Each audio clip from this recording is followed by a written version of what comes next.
नमस्कार, आज तक देख रहे हैं आप, साथ आपके मैं हूं अर्पिता।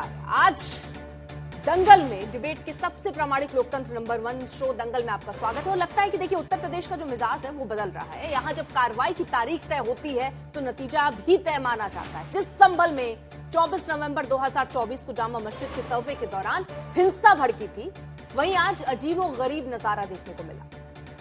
संभल में सरकारी जमीन पर अवैध मस्जिद मदरसा पर बुलडोजर गरजा। मदीना मस्जिद को तोड़ने के लिए आज का वक्त मुकर्रर था, लेकिन बीती रात ही मस्जिद कमेटी के लोगों ने खुद ही अवैध मस्जिद को ढहा दिया। हालांकि प्रशासन का बुलडोजर यही नहीं रुका, इसकी जद में एक और मस्जिद और मदरसे आए जिन्हें अवैध होने की वजह से मटिया मेट कर दिया गया। संभल में कानून व्यवस्था को देखते हुए भारी संख्या में पुलिस को तैनात किया गया। हालांकि इसकी जरूरत नहीं पड़ी। जहां अवैध निर्माण था वहां जब बुलडोजर एक्शन हुआ तो किसी ने आपत्ति नहीं जताई। यूपी सीएम योगी आदित्यनाथ साफ ये कह चुके हैं कि यहां किसी का दबाव नहीं चलेगा, अगर चलेगा तो वो है कानून का राज। तो क्या प्रशासन की सख्ती की वजह से गड़बड़ी करने वाले बैकफुट पर आ गए? क्या संभल की तरह ही दूसरी जगहों पर भी बुलडोजर चलेगा? आज इन्हीं सवालों के इर्द गिर्द होगी बहस, लेकिन सबसे पहले की रिपोर्ट।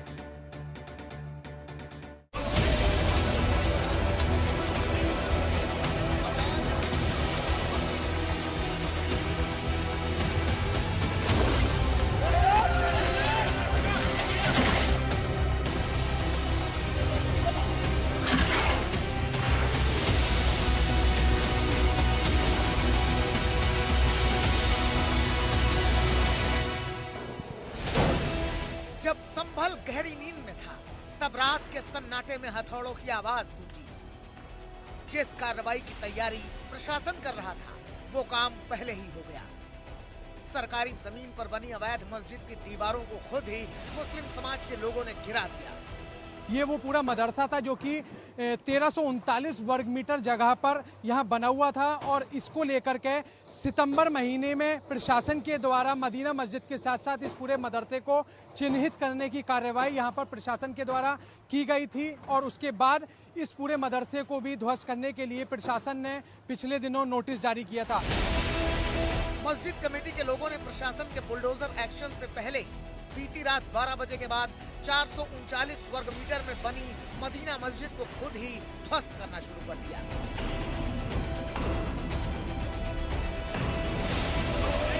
जो कुछ बचा कुचा था उसे सुबह संभल प्रशासन के बुलडोजर ने समतल कर दिया।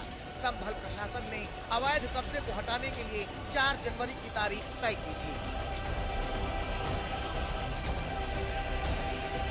धारा 67 में तहसीलदार न्यायालय के अंदर मुकदमा चला, और उसके बाद इनको नोटिस पीरियड का जो 1 महीना होता है और अपील का जो 1 महीना होता है वो भी दिया गया। और उसके बाद सब लोगों ने इसको स्वयं ही ध्वस्त कर लिया, और जो मलबा इत्यादि बचा है वो हमारे द्वारा यहाँ से उठवाया जा रहा है, क्लीन किया जा रहा है। और सबसे अच्छी बात ये है इसमें कि जो भूमि जिनके लिए थी उन्हीं को दी जा रही है। और आज हम 20 निर्धन लोगों को जो भूमिहीन है उनको रहने के लिए पट्टे दे रहे हैं। संभल के मदीना मस्जिद पर कार्रवाई 2018 से चल रही कानूनी प्रक्रिया और सरकारी जमीन पर अवैध कब्जे की पुष्टि के बाद की गई है।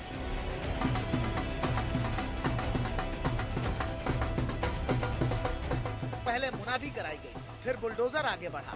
बिना हिचक, बिना रुकावट अवैध निर्माण हटाने के लिए प्रशासन ने बड़े स्तर पर तैयारी कर रखी थी। एडिशनल एसपी समेत 100 पुलिसकर्मी तैनात किए गए। 5 थानों की पुलिस फोर्स को बुलाया गया। 21 राजस्व अधिकारी की टीम मौजूद रही। ग्राम की जमीन है जिसको कब्जा नहीं करना चाहिए, इन लोगों को स्वयं इसको हटा लेना चाहिए था, लेकिन लोगों ने नहीं हटाया, तो प्रशासन के द्वारा एक कार्रवाई की जा रही है।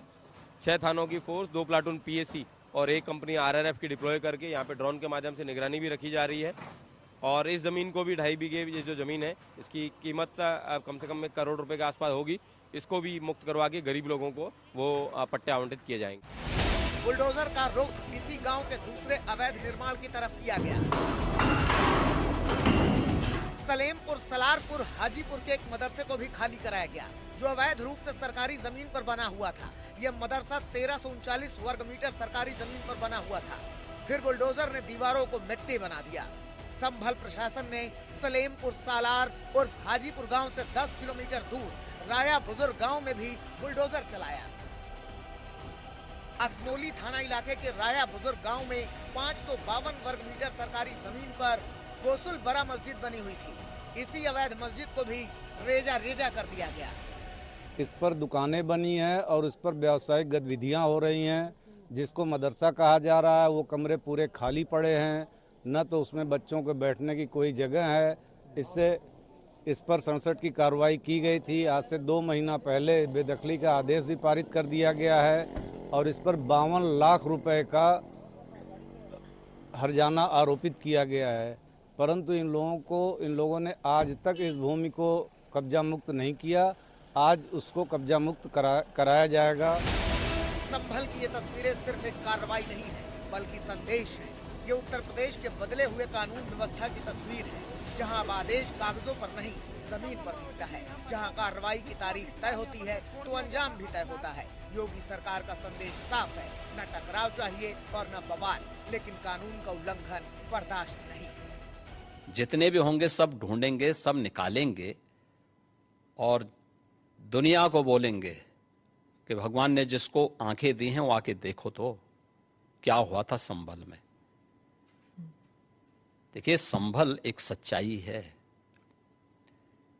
और मैं इसलिए नहीं कह रहा हूं भाई आपको उपासना विधि की पूरी छूट है, कहीं भी आप बनाइए, लेकिन आप तो इस्लाम के मुद्दों से ही भटक करके काम किए हैं। पर ये तो बन चुके हैं, अब ये बन नहीं चुके हैं। इस्लाम कहता है कि किसी भी हिंदू मंदिर या किसी हिंदू घर को तोड़ करके आपके द्वारा बनाई गई कोई भी इबादत गृह ये खुदा को स्वीकार्य नहीं।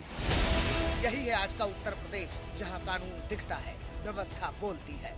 संभल से अभिनव माथुर के साथ आज तक ब्यूरो। तो खास मेहमान हमारे साथ जुड़ चुके, तारीफ आपका करा दे। रोहन गुप्ता प्रवक्ता बीजेपी की ओर से हमारे साथ हैं, प्रियंका गुप्ता प्रवक्ता कांग्रेस पार्टी की तरफ से, अजीज खान प्रवक्ता समाजवादी पार्टी से, अनिल दुबे प्रवक्ता आरएलडी से हमारे साथ हैं और विक्रम सिंह जी भी होंगे, पूर्व डीजीपी हैं उत्तर प्रदेश के, वो भी हमारे साथ हैं। आप सभी का बहुत बहुत स्वागत। लेकिन सवाल के साथ करते हैं जरा शुरुआत कि आज दंगल में आपके सामने क्या सवाल रखने वाले। तो पहला बड़ा सवाल है कि संभल की कार्रवाई डर का असर है या कानून का। दूसरा बड़ा सवाल है, संभल में अवैध निर्माण इतने साल से आखिरकार कैसे चल रहा था, कैसे फल फूल रहा था, कैसे इतना बड़ा साम्राज्य बन गया। तीसरा बड़ा सवाल है कि क्या यूपी में हर जगह संभल की तरह ही एक्शन होगा, या जो आरोप विपक्ष लगाता है कि कुछ चुनिंदा जगह हैं बस उन्हें चुना जाता है, क्या वाकई ऐसा है। इन्हीं सवालों पर आज हम बहस की शुरुआत करेंगे। लेकिन अजीज खान साहब, आपके साथ शुरुआत करना चाहूंगी और मेरा पहला सवाल आपसे यही है कि जो संभल की कार्रवाई है डर का असर है या कानून का। देखिए अर्पिता जी, बहुत स्पष्ट है।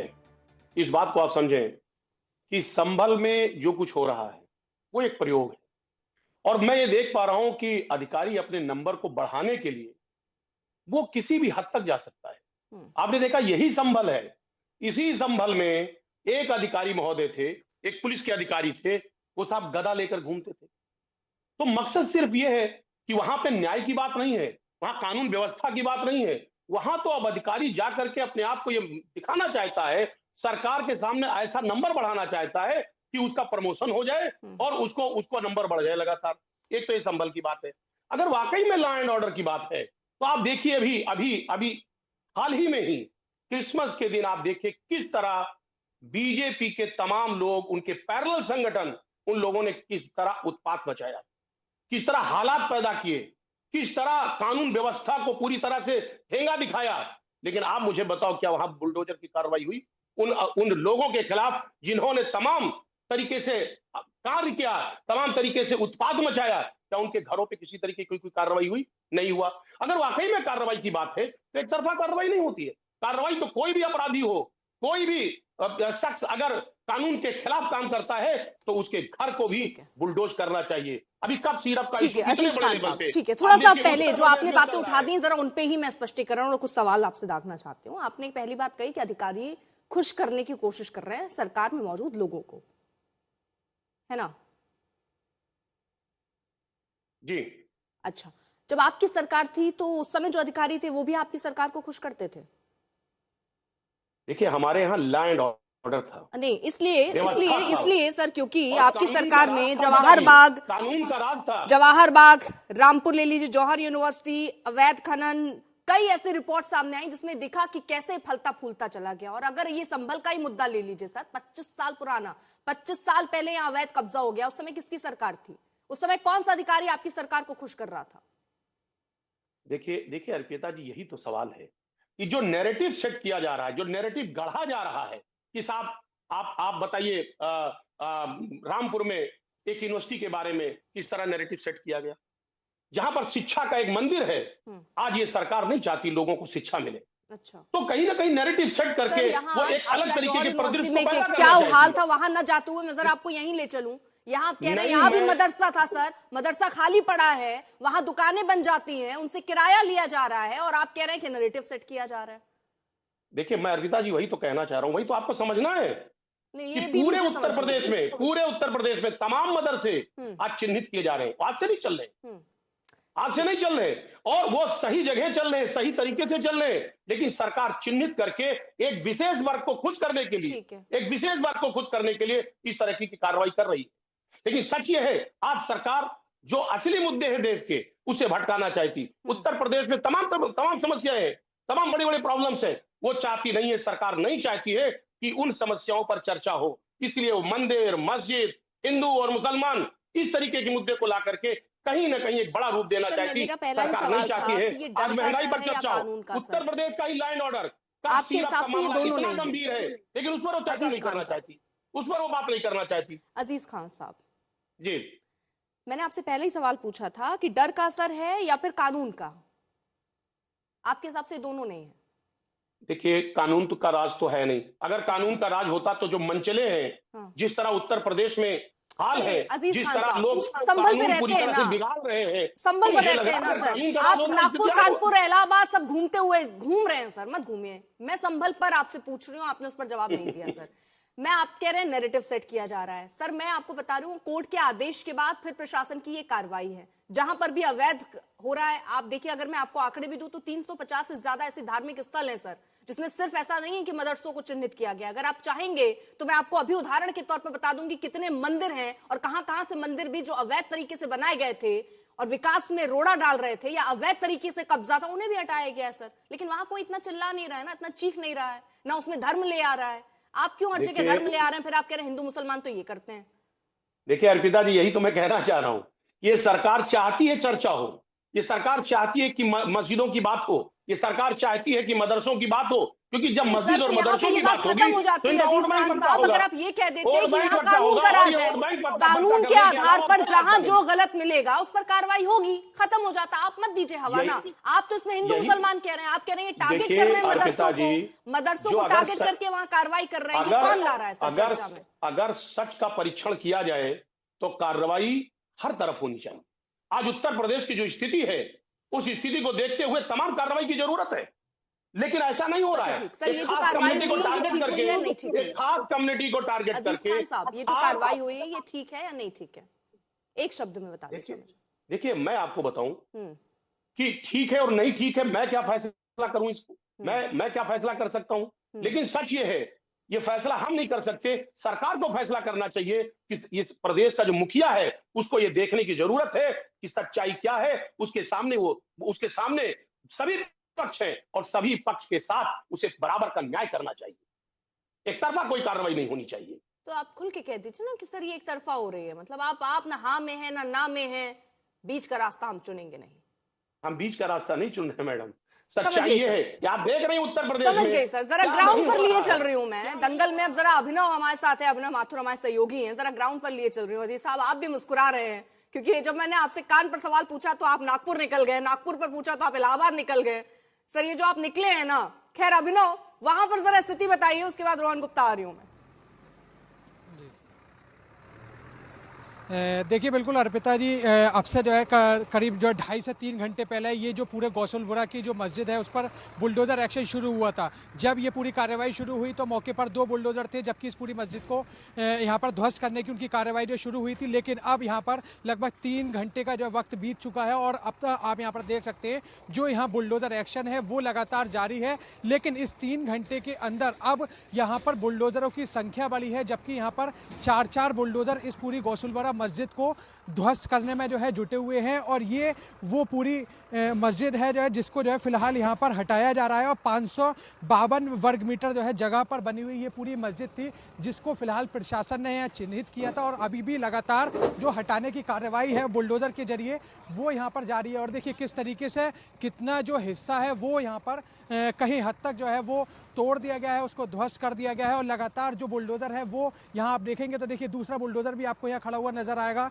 जो मौके पर यहाँ जो इस वक्त खड़ा है। और इसी के साथ देखिए यहाँ आप देखेंगे तो देखिए भारी पुलिस फोर्स की मौजूदगी है। असमोली थाना पुलिस के साथ ही तकरीबन 3 थानों की पुलिस फोर्स अभी मौके पर मौजूद है जो कि पूरी तरह से जो है जो सुरक्षा व्यवस्था में है लगी हुई है। किसी तरह की कानून व्यवस्था यानी लॉ एंड ऑर्डर डिस्टर्ब ना हो उसमें लगी हुई है। पर देखिए अंदर की जो तस्वीरें हैं अभी ये वो पूरी मस्जिद है जहाँ आपसे कुछ देर पहले तक जो इसका स्ट्रक्चर था वो यहाँ पर खड़ा हुआ दिखाई दे रहा था। लेकिन काफ़ी हद तक जो ये मस्जिद है वो अभी मलबे में तब्दील हुई है। लेकिन अभी बुलडोज़र एक्शन जो मौके पर है वो लगातार जारी है। और आप यहाँ देखेंगे तो देखिए ये वो सीढ़ियाँ हैं जिसको आपसे कुछ देर पहले तक ये बनी हुई थी लेकिन अब किस तरह से जो पूरे मलबे में तब्दील होने जो ये पूरी मस्जिद है वो शुरू हो चुकी है। और अभी जो एक बड़ा चैलेंज प्रशासन के सामने है, देखिए ये जो स्ट्रक्चर है ना ये सामने वाला ये किस तरह से गिराया जाए, कोई हादसा ना हो, इन सारी चीजों को ध्यान रखते हुए एक चीज बताइए, कह रहे हैं मदरसों को चुना जा रहा है, तहसीलदार कह रहे हैं कि वहां मदरसों में खाली पड़े हैं,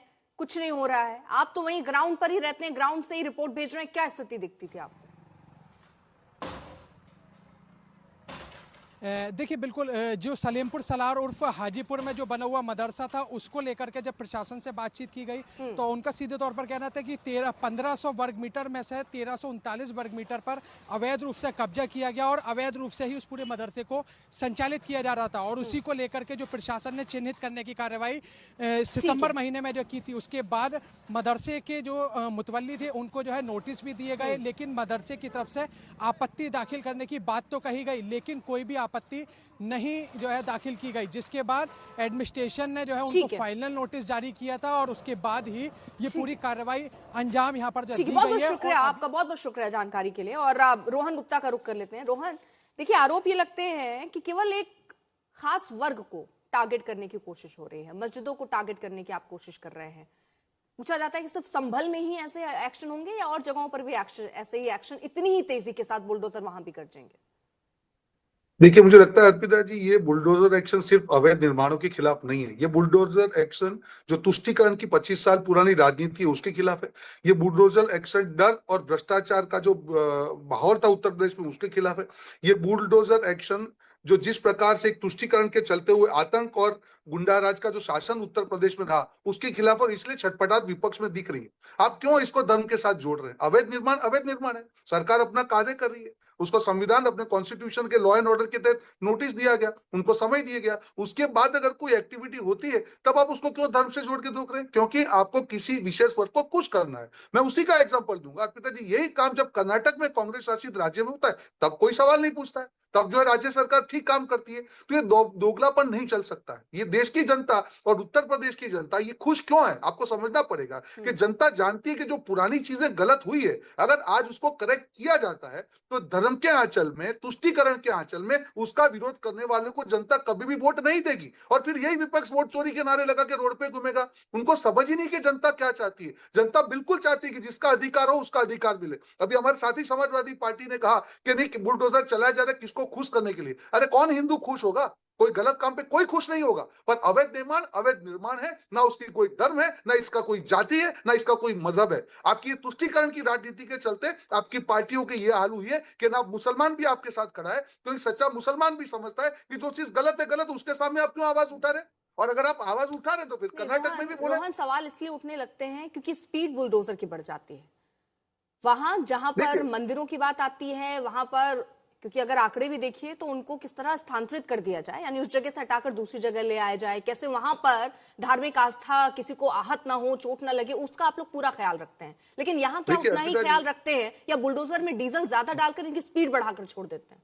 देखिए बिल्कुल नहीं, मैं हमेशा एक चीज मानता हूं कि जब लॉ एंड ऑर्डर की अर्पिता जी बात हो, तब लॉ एंड ऑर्डर अपना काम करता है। हमारा संविधान है, ये कोई बरमूडा लैंड नहीं कि कोई जो भी चाहे कर ले। आपके पास संविधान है, आपको लगता है कि कहीं कोई अवैध निर्माण है, आप बिल्कुल उसका नोटिस दीजिए, एक्शन होगा। तो आपको हर चीज में धर्म, आपने ही कहा स्टार्टिंग में कि जब ये नोटिस दिए गए तो उसमें मंदिर भी है, ऐसा नहीं कि खाली मस्जिद या वो है। आपको आपको उसको आंचल करना है, क्योंकि आपको अपनी तुष्टीकरण की राजनीति करनी है। जो बने बैठे नेता हैं, ये जनता में ये इश्यू है ही नहीं, जनता खुश है। वो हिंदू मुसलमानों अवैध निर्माण है, पर ये बने बैठे नेता अपनी दुकान बचाने के लिए तुष्टीकरण की बात कर रहे हैं। और एक चीज अर्पिता जी, आखिरी चीज कहना चाहूंगा, ये मुद्दा सिर्फ अवैध निर्माण नहीं है, मैं आपको एक बड़े इशू पे लेके जा रहा हूं कि जब आतंकवादी पकड़े गए जिन्होंने मारा 8 हमारे निर्दोष लोगों को बम ब्लास्ट में मारा, उसको भी निर्दोष जो है भटका हुआ युवा कहा। इससे बड़ी तुष्टीकरण की बात क्या हो सकती? आतंकवाद में भी धर्म, अवैध निर्माण में भी धर्म, लॉ एंड ऑर्डर में भी धर्म, ये नहीं हो सकता। प्रियंका, हर चीज में क्यों धर्म घुसेड़ देते हैं? चाहे जहां पर अवैध निर्माण ढाया जा रहा है, जहां कानून का राज स्थापित करने की बात हो रही है, या आतंकवाद, जो अपराधी हैं वो अपराधी हैं,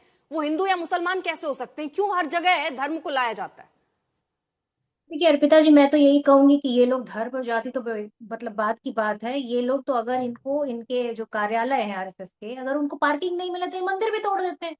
ये कहना तो गलत है कि ये सिर्फ मस्जिद तोड़ते हैं, ये तो मंदिर भी तोड़ते हैं। और ये तोड़ते हैं इंसान का घर भी। आप बताइए, रायबरेली में जिस महिला का इन्होंने घर तोड़ दिया, उसको 20 लाख का जुर्माना देने के लिए कोर्ट ने बोला। उस महिला की ना सुनवाई की, ना कोई कोई जो है ना अर्जी ली, ना उसकी दखल सुना, कुछ नहीं। उसका घर जाके डिमोलिश कर दिया। आप बताइए कि क्या ये संवेदनशील सरकार कर सकती है? और ये एक एक्शन नहीं है, इस तरह के न जाने सैकड़ों एक्शन चल रहे हैं यहाँ पर। और उन एक्शन में मैं पूछना चाहती हूँ कि जब किसी का ये घर तोड़ते हैं तो उसमें ये उन पर कार्रवाई क्यों नहीं करते? जो एई होता है, जो जेई होता है, जो पूरी तरीके से जो आप स्टैंप ड्यूटी लेते हैं, जो रजिस्ट्री आप करते हैं, वो सब तो सरकार के पेट में जाता है ना। तो उसके बाद अगर आप उस पर कार्रवाई कर रहे हैं तो उन अधिकारियों के खिलाफ कोई कार्रवाई क्यों नहीं करते? अगर नक्शा पास हुआ है तो नक्शा कैसे पास हो जाता है, आप ये बताइए। मैं सिर्फ इस डिमोलिशन की बात नहीं कर रही हूँ, मैं उत्तर प्रदेश और पूरे देश में जिस तरह के एक्शन चल रहे हैं, आप बताइए, अगर अपराधियों के खिलाफ अगर आप एक्शन लेते हैं तो फिर ये कुलदीप सिंह सेंगर के घर पे आज तक बुलडोजर क्यों नहीं चला? क्यों नहीं चला ये ब्रजभूषण के घर पर? क्यों नहीं उन लोगों के घर पे चला जिन्होंने किसानों की हत्या की? थार जी छोटा सा एक्शन रोहन से ले लेती हूँ। नहीं लिया आपने। ठीक है रोहन, बुलडोजर एक्शन असंवेदनशील है, पूरी तरीके से बायस्ड है, पूरी तरीके से जहां बिल्कुल तरीके से। ठीक है प्रियंका, जवाब ले लेती हूँ आप ही के सवाल का जवाब। रोहन, देखिए अर्पिता जी, किस प्रकार से ये विपक्ष की विवशता देखिए, प्रियंका कैसे मुद्दों को भटका दिया। ये चुप करेंगी तो मैं जवाब दूं। नहीं है, इनके पास जवाब ही नहीं है। प्रियंका गुप्ता, आपने सवाल पूछा, उसका जवाब नहीं है, उनका ही जवाब दे दो। उन्होंने कहा अरे भाई अवैध निर्माण की बात है। अब मैं आपके बीच में नहीं बोल। प्रियंका ठीक है, आपके सवाल का जवाब ले लूं मैम। प्रियंका एक मिनट, प्लीज मैं जवाब दे। ठीक है प्रियंका एक सेकंड, आप बीच में मत बोलिए, मैं आपके बीच में नहीं बोल रहा हूँ। तरीके से डिबेट नहीं प्रियंका एक सेकंड आवाज कम आप ऐसे कीजिए। बीच में मत बोलिए। मैम आपके ही सवाल का जवाब ले लूं मैम, और भी मेहमानों के पास मुझे जाना है प्लीज। की बात चल रही है यहाँ पे। रोहन वो कह रहे हैं, उन्होंने 2 नाम गिना दिए ना, सेंगर और ब्रजभूषण सिंह, क्यों नहीं उनके यहाँ पर कार्रवाई होती है? वहाँ बुलडोजर क्यों नहीं चलता? और काम हुआ हो, रोहन एक दिखा दीजिए इनके पास। मैं चैलेंज के साथ बोलता हूँ, यहाँ पे आके बड़ी बड़ी बातें करते हैं। आप जागिए, सरकार के खिलाफ जाके एक्शन ले सकते हैं। कैसी बातें कर रहे हैं यहाँ पे? अवैध निर्माण बताइए, और अवैध निर्माण नहीं हो और कहीं पे बुलडोजर चलाओ, ऐसा एक उदाहरण दे दीजिए। आप यहाँ पे आके बड़ी बड़ी बातें कर रहे हैं। रोहन वो ये कह रहे हैं कि अगर अपराधी आपको दिखते हैं, वो खास समुदाय के हैं, तो वहाँ बुलडोजर पहुंच जाता है। आपकी पार्टी के कोई नेता हो, पूर्व नेता हो, उन पर कार्रवाई क्यों नहीं होती? 2 बड़े नाम उन्होंने ले लिए, कुलदीप सेंगर और ब्रजभूषण शरण सिंह।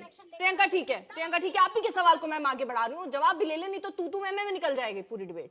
रोहन देखिए, वापस अर्पिता जी, मैंने एक चीज कही बहुत क्लियर का कि अवैध एक्शन जो है बुलडोजर का, उनका जो अवैध निर्माण है उसके खिलाफ है। तो आपको अपनी पार्टी में कोई आपके पार्टी के नेता या आपके ऊपर एक्शन है। आपके पार्टी के नेता कहीं अवैध निर्माण नहीं करते हैं, क्योंकि उनको मालूम है एक्सपोज हो चुकी है। उनको जवाब सुनना नहीं है, मालूम है जवाब सही आएगा, इनकी बोलती बंद हो जाएगी। बात सिर्फ इतनी है अर्पिता जी, जो भी अवैध निर्माण होगा, और चैलेंज के साथ कहता हूं कि एक भी ऐसा एग्जांपल दिया जाए कि अवैध ठीक है। यानी प्रियंका देखिए, वो ये कह रहे हैं अगर आपके पास सबूत है, वो भाई ठीक है, उनकी पार्टी के हो सकता ना कर रहा हूँ कार्रवाई, आप लोग जाके उनकी शिकायत दर्ज करा सकते हैं। खैर चलिए, अब इससे आगे बढ़ती हूँ, एक रिएक्शन अनिल दुबे जी का ले लूं, उसके बाद विक्रम सिंह जी।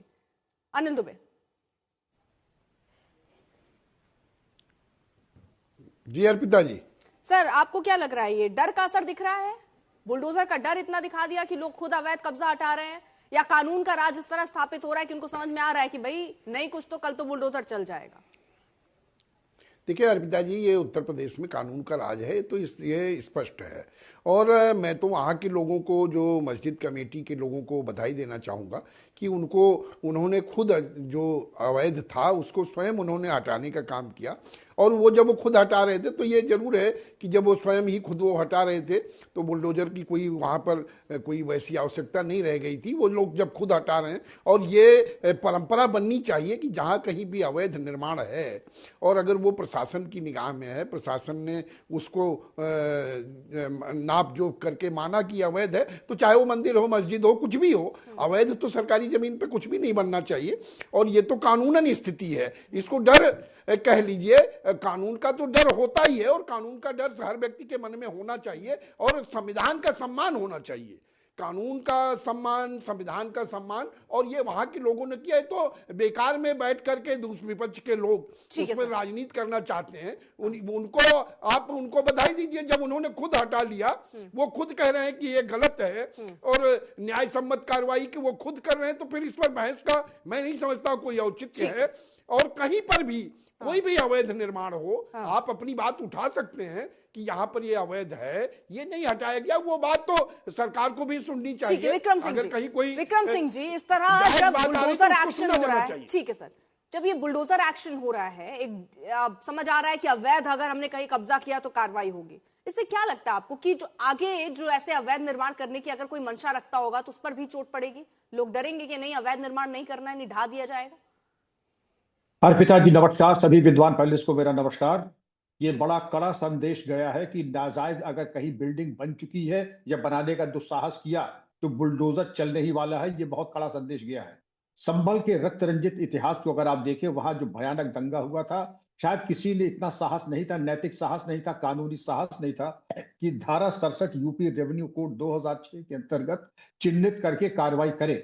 और अगर जब कार्रवाई हो रही है, आप वो दिन भूल गई जब 24 तारीख को आपने स्वयं मेंशन किया था, नवंबर 2024 को, जब पुलिस बल के ऊपर पथराव हुआ और पथराव में हमारे जवान, एसपी, डीएम घायल हो गए, महिला पुलिसकर्मी घायल हो गई, पेट्रोल बम से आक्रमण हुआ और फॉरेन मेक के हथियार के खोखे मिले थे। वो दिन हमको याद कर लेना चाहिए, जिस प्रकार के कातिलाना हमला हुए थे। अब ये कहना कि यहाँ किया तो वहां क्यों नहीं, तो पहले जैसे होते हैं देवता वैसा होता है पूजन। जब आपने पुलिस के ऊपर, प्रशासन के ऊपर आक्रमण किया तो आपके ऊपर पहले आपकी ही MRI CT स्कैन पहले होगा, फर्स्ट कम फर्स्ट सर्व। और चूंकि मैं शासन प्रशासन में रहा हूं, जिसने पुलिस के ऊपर, प्रशासन पे अगर हमला किया तो पहले उसकी खबर ली जाती है, बाद में। ये उत्तर प्रदेश तो एक देश के बराबर है। अगर देश होता तो विश्व का 6ठा सबसे बड़ा देश होता। तो सबसे पहले जो आपराधिक तत्व हैं उनके ऊपर। आपने बहुत सही प्रारंभिक संबोधन में कहा था अर्पिता जी कि हमने बिल्कुल कानून के सामने एक रूपता और इक्वालिटी बिफोर लॉ, जो संवैधानिक अधिकार सबका है, सबको बराबर की दृष्टिकोण से ही बुलडोजर की कार्रवाई हुई है। अब एक विद्वान प्रवक्ता जी ने कहा था कि साहब इनके ऊपर क्यों नहीं, ए के ऊपर बी क्यों नहीं। अरे भाई, अगर अतिक्रमण किया होगा तो आप बता दीजिए, मैं आपको आसान और मुफीद मशवरा दे रहा हूं जीरो कॉस्ट में। अगर आप समझती हैं कि ए या बी के अतिक्रमण है, आप उनके बारे में जरा एप्लीकेशन दे दीजिए, तो जिस किसी का भी होगा, चाहे सेंगर का हो या बृजभूषण शरण सिंह का होगा, जरूर डिमोलिश होगा। लेकिन अगर नहीं है तो हमारे चाहने से या हमारे व्यक्तिगत पूर्वाग्रह से किसी का डिमोलिशन नहीं होता है। उसको विक्रम जी देखिए, इसलिए सवाल उठता है क्योंकि आप देखिए उत्तर प्रदेश में हालांकि इस कोर्ट ने भी जिस तरह से बुलडोजर को लेकर, बुलडोजर एक्शन पर सवाल किए या बोला कि ऐसे नहीं, उसको लेकर जिस तरह के तर्क रहे हैं, लेकिन उन सब के बावजूद जो अपराधी हैं, ऐसा कैसे हो जाता है सर कि जितने अपराधी हैं सबके जब निकलने को आते हैं तो सबके अवैध निर्माण निकल रहे हैं, सबके यहाँ बुलडोजर पहुंच जा रहा है, फिर ऐसे कैसे हो जाता है सर? देखिए, मौलिक बात अर्पिता जी मैं ये बताऊं कि कानून की नजर बड़ी पैनी होती है, और वो तभी क्यों जब वो अपराधी के तौर पर सामने आ जाता है। ये अवैध कब्जे पहले से क्यों नहीं दिखते, इतने साल तक बने रहते हैं। मान लीजिए यही संभल वाला उदाहरण ले लीजिए आप, यहाँ पर ये मदरसा बन गया, मदरसे की जगह दुकान बना था, दुकान से किराया आ रहा था, सालों से आ रहा है, सब सो रहे हैं।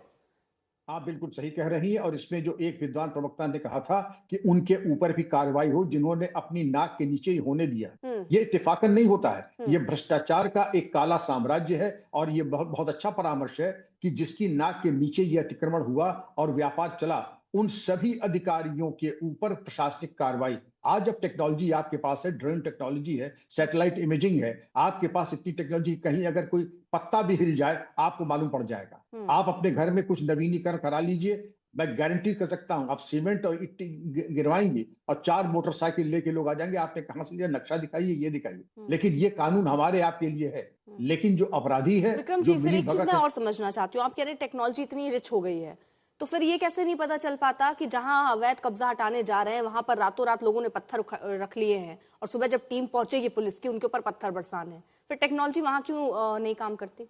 इस बार आपको जान के खुशी होगी अर्पिता जी कि इस बार टेक्नोलॉजी का इस्तेमाल हुआ था, इसीलिए कोई पथराव वथराव की घटना इस बार संभल में नहीं हुई। अच्छा। कदाचित ये टेक्नोलॉजी का इस्तेमाल पिछली बार नहीं किया था 2024 नवंबर को, और इसीलिए उनको एक बार बहुत बुरी तरीके से उनके ऊपर आक्रमण हुआ था। लेकिन जहां जहां इसका इस्तेमाल हुआ है, संतोष का विषय है कि छतों की सफाई हो गई, छतों की निगरानी हो गई, पेट्रोल बम और ईंट पत्थर बरामद कर लिए गए। रोहन गुप्ता, मेरा एक आपसे जवाब इस पर, क्योंकि अब देखिए ये बुलडोजर तो चल ही रहा है, लेकिन किसी के नाक के नीचे तो सब हो रहा था ना, भ्रष्टाचार भी तो यहाँ पर है ना, वो अधिकारी भी तो हैं, उन पर कितने अधिकारियों पर आपने कार्रवाई की है? एक प्रवक्ता के तौर पर आधिकारिक डेटा जो हो वो मुझे आप सार्वजनिक कीजिए आज।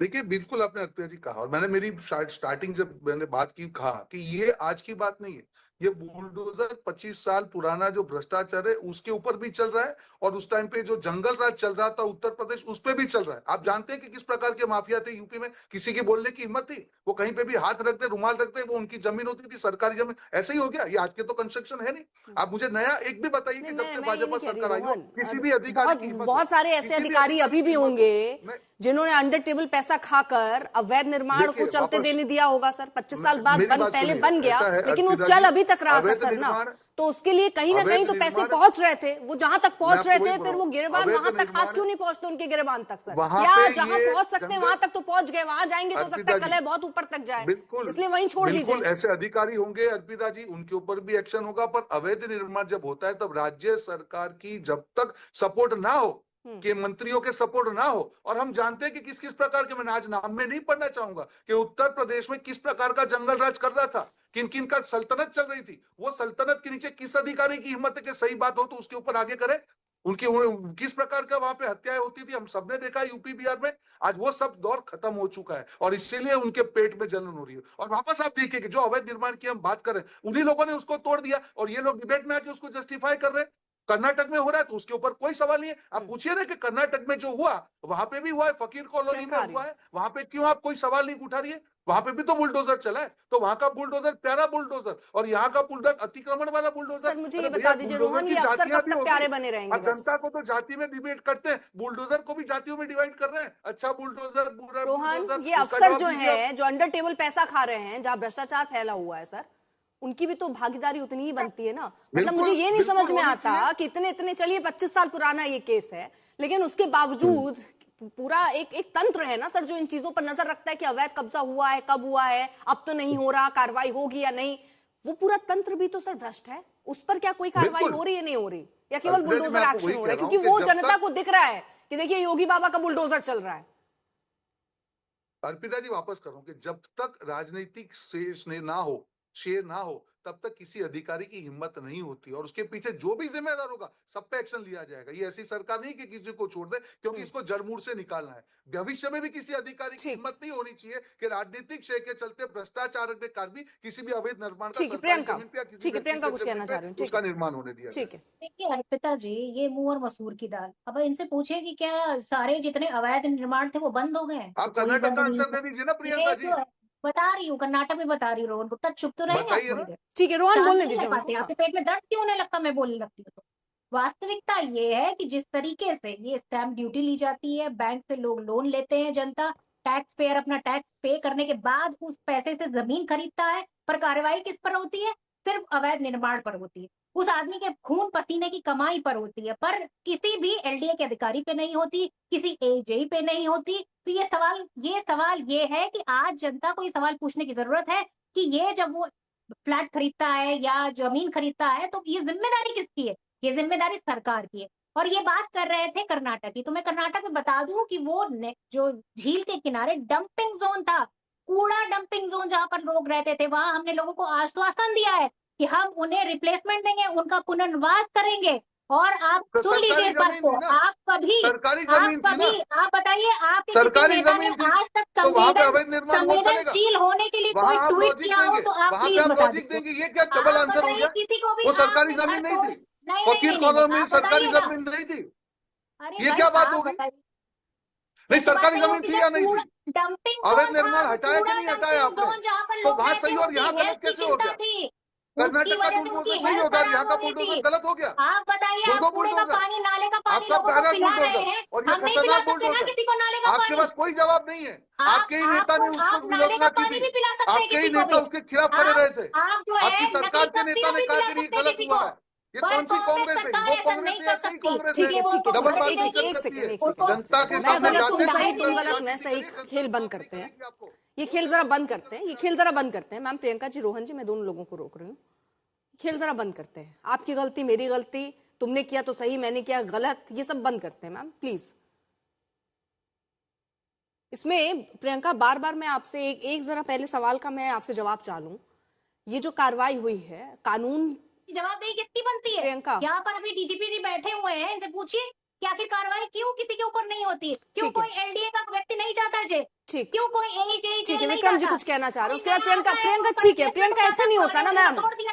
प्रियंका एक सेकेंड, विक्रम जी, प्रियंका जी के ठीक है, प्रियंका जी ठीक के है। प्रश्न का कटु उत्तर ये है कि वास्तविकता ये है कि बिना अधिकारियों की मिली भगत के अतिक्रमण संभव ही नहीं है। और अधिकारियों के कार्य ने मुझे संतोष इस बात का है कि अर्पिता जी, आपने आज ये कटु प्रश्न पूछा, यक्ष प्रश्न पूछा, इसका उत्तर यही है। और मेरा रोहन जी को एक परामर्श होगा कि कम से कम एक एफआईआर विजिलेंस डिपार्टमेंट में अज्ञात के खिलाफ लिखा दीजिए, इन्वेस्टिगेशन कराइए। और एक नमूने के तौर पे संगठित अपराध में जिन लोगों ने इस शर्मनाक काम में मुलव्विस रहे हैं, कम से कम उनको जेल भेज के बर्खास्त तो कर दें, एक शुरुआत तो करें, क्योंकि बिना अधिकारियों की संलिप्तता के ये संभव ही नहीं है।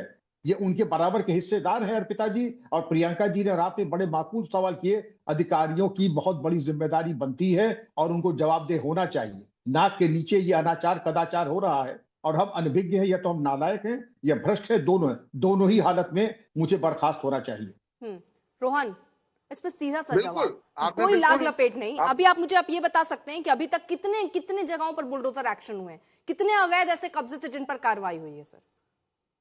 और बिल्कुल अर्पिता जी, आपने बिल्कुल सही कहा। मैंने पहले भी कहा, ये सरकार ऐसी सरकार है कि उसकी जड़ तक जाएगी और आप एक्शन बिल्कुल देखेंगे कि जो भी अधिकारी संलिप्त पाए गए। तो 25 साल पुराना जंगल राज का नतीजा आप देख रहे हैं। पहले तो उसको जड़ से हटाया जा रहा है, उसका जो बुलडोजर एक्शन से उसके सबूत हटाए जा रहे हैं, और जो भी उसके जड़ में होंगे वो कब होगा रोहन गुप्ता? क्योंकि मैं एक आंकड़ा जरा रखना चाह रही हूँ। रोहन एक सेकेंड, प्रियंका प्लीज, प्रियंका ऐसे चर्चा नहीं होती है मैम।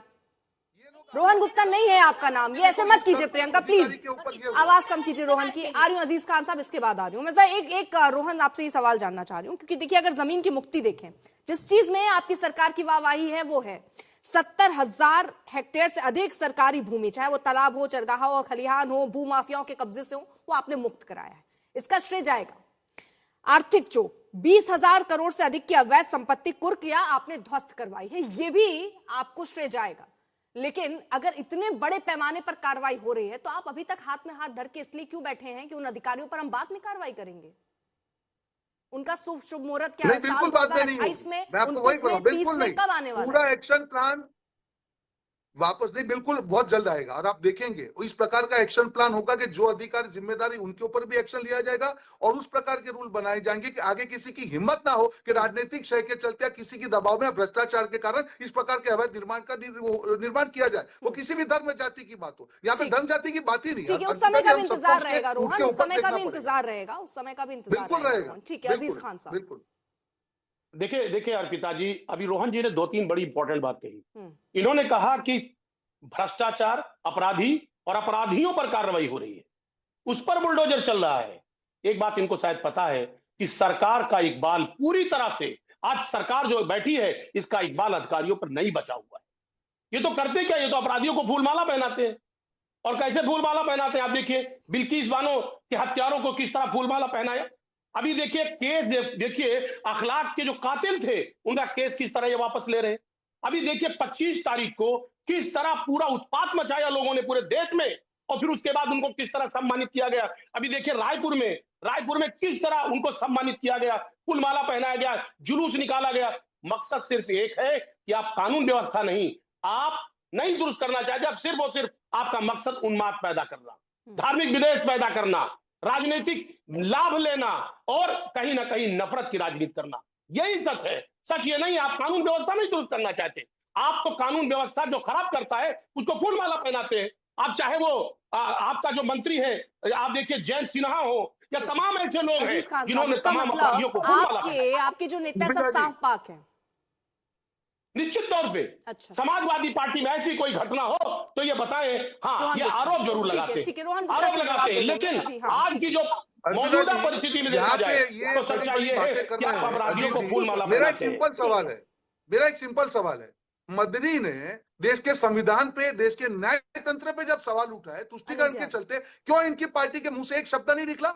आप आतंकवादियों को भटका युवा कहेंगे, आपको शर्म नहीं आता? यहाँ पे बैठ के आप जस्टिफिकेशन कर रहे हैं, एक शब्द निकला अपने नेताओं के मुंह से, क्योंकि आपकी राजनीतिक रोटी आपको ये देश इसीलिए आपसे परेशान है। ये बंद करिए तुष्टिकरण की राजनीति, देश का संविधान सबके ऊपर है। और आपको मैं चैलेंज के साथ कहता हूँ कि ऐसा अवैध निर्माण हो कि जो अवैध नहीं है और उसके ऊपर इसीलिए देश की जनता आपको नहीं माफ कर रही है। तुष्टिकरण बंद करिए। एक बात बताइए, ये कौन से बाजार में हम बैठे हैं? क्योंकि भिंडी बाजार, कौन से सब्जी मंडी में बैठे हैं हम? ये क्या तरीका हुआ? ये क्या तरीका हुआ सर? मैं तीनों की आवाज कम कर रही हूँ, आप लोग एक साथ बोलेंगे तो मैं अब नहीं ऐसे हो पाएगा मैम। ऐसे प्रियंका जी, रोहन और अजीज खान साहब, ऐसे नहीं होता। अनिल जी आप इस पर जवाब दीजिए, उसके बाद मैं आ रही हूँ। अजीज खान साहब ठीक है, आ रही हूँ सर।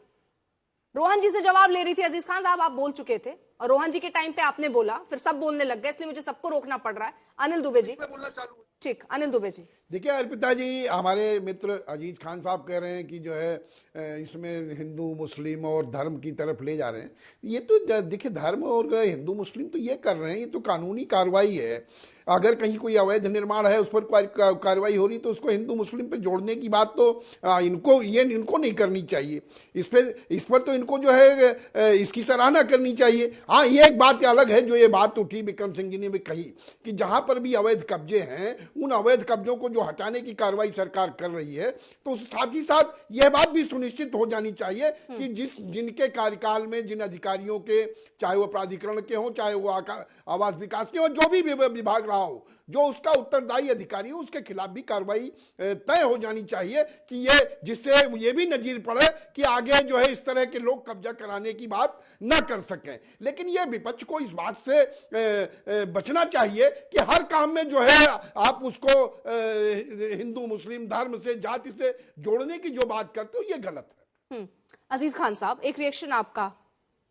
देखिए ऐसा है, बहुत क्लियर है। अब ये चूंकि शासन सत्ता के साथ जुड़े हुए हैं, इनकी मजबूरी है अनिल जी की, ये नहीं बोल पा रहे, वरना ये भी जानते हैं कि सुमोद कुमार जी का जो हत्या की गई, मॉब लिंचिंग की गई। सर आपको वो मॉब लिंचिंग दिख रहा है? सुनिए अजीज खान साहब एनसीआरबी का डेटा, रुकिए आधिकारिक आंकड़े बता रही हूँ मैं सर। 2012 से 2017 के बीच 815 दंगे हुए, 192 लोगों की जान चली गई सर। मैं कह रहा हूं चूंकि आप लेकिन उस पर नहीं बोल रहे हैं, आप एक मामले लिंचिंग के उठा के लेकर आ रहे हैं, एक सिंगल मामले, इतने बड़े मामले पर आप बोलेंगे? नहीं, मेरी बात सुन ले आप। चूंकि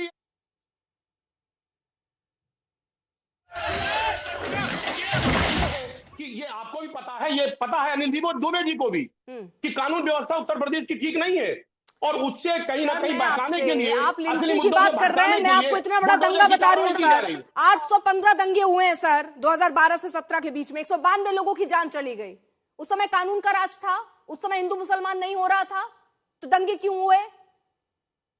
आपके हिसाब से आपकी सरकार ने तो बहुत अच्छा एक बहुत अच्छी तस्वीर बनाई ना सर। उस तस्वीर के नीचे सर 814 दंगे हो गए। कैसे? 815। सुनिए ना अर्पिता जी, दंगे का स्वरूप बदल गया। अच्छा, दंगा बहुत खतरनाक अंदाज में हो रहा, मॉब लिंचिंग हो रही है। अच्छा, कपड़ों से पहचान करके, मतलब दंगे हो जाए जिसमें 192 लोगों की जान चली जाए, है ना, उसका स्वरूप ऐसा नहीं बदलना चाहिए। एक इंसान नहीं मरना चाहिए, मरे तो फिर 192 लोग मरे। अजीज खान साहब, मरे तो फिर 192 लोग मरे। बड़े बड़े दंगे हो, छोटे मोटे मॉब लिंचिंग से क्या मतलब? अजीज खान साहब ये कह रहे हैं आप? छोटे मोटे मॉब लिंचिंग क्यों? बड़े बड़े दंगे होने चाहिए। उस आंकड़े को बाहर नहीं ला रही है। आज दंगे का स्वरूप बदल गया। अर्पिता जी, सच ये है कि आज दंगा पहले से कई गुना ज्यादा बढ़ गया है। अच्छा। उसके स्वरूप बदल गया, उसका सिस्टम बदल गया है। आज लोग अपने आप को महसूस करते हैं, लोग डरे हुए हैं। जब आंकड़ों पर आ जाइए तो वो आंकड़े ही बदल जाते हैं, उसका रूप बदल जाता है, नजरिया बदल जाता है, चश्मा बदल जाता है, एंगल बदल जाता है सर। विक्रम सिंह जी, शेख अजीज खान साहब, गजब डिफेंड कर रहे हैं आप, गजब सर। अर्पिता जी, मुझे केवल एक ही बात कहना है, मैं किसी राजनीति पे नहीं हूं, न ही राजनीति का मेरा कोई रुचि है, न कोई मेरा पर्पस है, लेकिन एक बात करना, चाहे वो कड़वी ही क्यों ना, मैं जरूर कहूंगा 2013 का मुजफ्फर का दंगा हम भूल नहीं सकते हैं। 68 लोगों की जानें गई थी और एक कद्दावर मिनिस्टर जो स्टेट के थे, मैं नाम भी बता दूं, बताया जाता है आजम खान साहब के हस्तक्षेप से दंगा बद से बदतर हुआ। टेरर केसेस तब तत्कालीन सरकार ने वापस लिए, जब हाई कोर्ट की फटकार पड़ी कि आप चरमपंथियों के मुकदमे कैसे वापस ले रहे हैं जनहित में, इसका निर्णय हम करेंगे, दोषी थे नहीं थे, आप इनका नाम पद्म विभूषण के लिए दीजिए। तीसरी चीज, मेरे ऊपर और एसटीएफ के ऊपर 40 लोगों के ऊपर हत्या का मुकदमा, मैं रिटायर हो चुका हूं। गलती क्या थी? एक चरमपंथी लू खा के मर गया और उसकी एक लाश को लेकर के एक फर्जी मुकदमा लिखाया गया। लेकिन हाँ, ये मैं कहूंगा कि तत्कालीन मुख्यमंत्री का ये केस फर्जी है, उसको खारिज किया। लेकिन एक और जो बहुत ही अनुचित एक बयान आया था, जिसने कि एक दिशा दी और हवा दी, लड़के हैं, लड़कों से गलती हो जाती है। मैं समझता हूं कि ऐसे भड़काऊ और ऐसे असंयत बयान देने से बड़े राजनेताओं को परहेज करना चाहिए। अजीज खान साहब, देखिए, आदरणीय विक्रम जी बड़े पोस्ट पर रह चुके हैं, उनका बड़ा अनुभव है, लेकिन उनको ये भी उस अनुभव को शेयर करना चाहिए और सलाह देना चाहिए इस सरकार को कि आज जो परिस्थितियां बदली हुई है। अरे पहले वो जो आपकी हकीकत या आपके कड़वे सत्य को बता रहे हैं, आप स्वीकार कर रहे हैं क्या खुले मन के साथ? कड़वा सत्य को नहीं है, आप कर रहे हैं क्या उसको स्वीकार सर? नहीं है, जो बता रहे हैं, कई सारे सत्य को छिपा लिया, जो सच्चाई को छिपा लिया, और वो सत्य बता रहे हैं जो वाकई में नहीं है। अच्छा। सच ये है, ये विक्रम जी का अपना पता नहीं कौन सा अनुभव, ये मैं नहीं कह सकता, लेकिन जो हमारी सरकार में कानून व्यवस्था। नहीं सर, एक बात बताइए, हमारे नेता सर मुजफ्फरनगर वाले दंगे नहीं हुए थे सर? मैं एक काम करते हैं, सर हम अपने जो हमने पढ़ा है या जो हम जानते हैं उसको हम सुधार लेते हैं। हम आपकी कलम, आपके नजरिया, आपके चश्मे के हिसाब से उसको नोट डाउन कर लेते हैं। सर मुजफ्फरनगर के जो दंगे हैं वो नहीं हुए थे 2013 में सर। नोट डाउन ना करिए, तो ये तो सच्चाई, ये तो आंकड़ा रख रही हूं मैं आपके सामने। आप हर आंकड़े को झुटकाए जा रहे हैं, आप कह रहे हैं हुआ ही नहीं है, सत्य को असत्य बता रहे हैं, सत्य को सत्य बता रहे हैं आप। सुनिए, दंगे में पहले भी यही लोग शामिल थे और आज भी यही लोग शामिल हैं। जब सत्ता के विरोध में थे तब भी यही लोग थे, और दंगाई है कौन? दंगे में शामिल कौन है, लिप्त कौन है, इसको आपको पता करना होगा।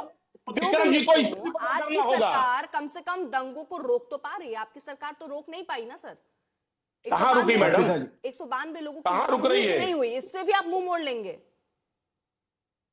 और पिताजी एक लाइन केवल, दंगे नहीं हो रहे, एक खास कम्युनिटी पे टारगेट करके कार्रवाई कर रहे, दंगे नहीं हो रहे हैं। बहराइच में दंगे हुए, बरेली में दंगे हुए, संभल में दंगे हुए, दंगे नहीं हो रहे, केवल नहीं हो रहे। जो बातें मैंने कही हैं वो नेट पर मौजूद है। मुजफ्फरनगर दंगा जो है विकिपीडिया में देख लीजिए, हाई कोर्ट की टिप्पणी गूगल पे देख लीजिए, माननीय नेताजी का जो बयान है उससे पूरा गूगल रंगा पुता है। मैंने ऐसी कोई बात नहीं कही जो डॉक्यूमेंटेड ना हो। खान साहब, मैं बड़ी जिम्मेदारी से बात करता हूं, जिनके बारे में मैंने बात की उनकी मैं बड़ी इज्जत करता हूं, लेकिन कुछ जरूरी नहीं कि जिसकी मैं इज्जत करता हूं उसकी हर बात से मैं इत्तेफाक रखूं। ठीक, अजीज खान साहब, ये सब तो सत्य है ना सर? ठीक है, आप अपने आप को डिफेंड करने आए हैं समाजवादी पार्टी के प्रवक्ता के तौर पर, लेकिन सर कुछ चीजों में जो सत्य है उसको तो स्वीकारना चाहिए ना। आप हर चीज को अगर गलत बताते चलेंगे सर। और पिताजी, सत्य क्या है इसे भी समझना होगा। आज सत्य ये है कि आज आप देखिए 7 साल 8 साल सरकार को हो गए, 8 साल सरकार ने क्या बदला, क्या परिस्थितियां बदल दी? ये बदल दी कि आज लोगों के सामने समस्याएं हैं। आज अखबार उठाइए ना आप, उत्तर प्रदेश का सुबह आप पढ़िए, देखिए पूरा क्राइम से रंगा रहता है, चोरी डकैती मार धाड़, इसके अलावा क्या है? ठीक है, यानी ये हम कह दें कि सर मतलब मोदी सरकार से पहले समाजवादी पार्टी की जब सरकार थी तब ऐसा लग रहा था हर इंसान स्वर्ग में रह रहा है सर। ना कोई क्राइम था, ना लूट, ना खसोट, ना अपराध मुक्त था सर उस वक्त। अगर आपके चश्मे से हम समझना चाहें देश की स्थिति इस वक्त बहुत बिगड़ गई जैसा आप समझा रहे हैं। लेकिन सर सत्य ये है ना कि कई बार सत्य को समझ पाना भी बहुत, उसमें भी समय लगता है सर। इतना आसान नहीं है सत्य को आप इतने आसान से समझ जाइए, लेकिन समझना जरूरी है।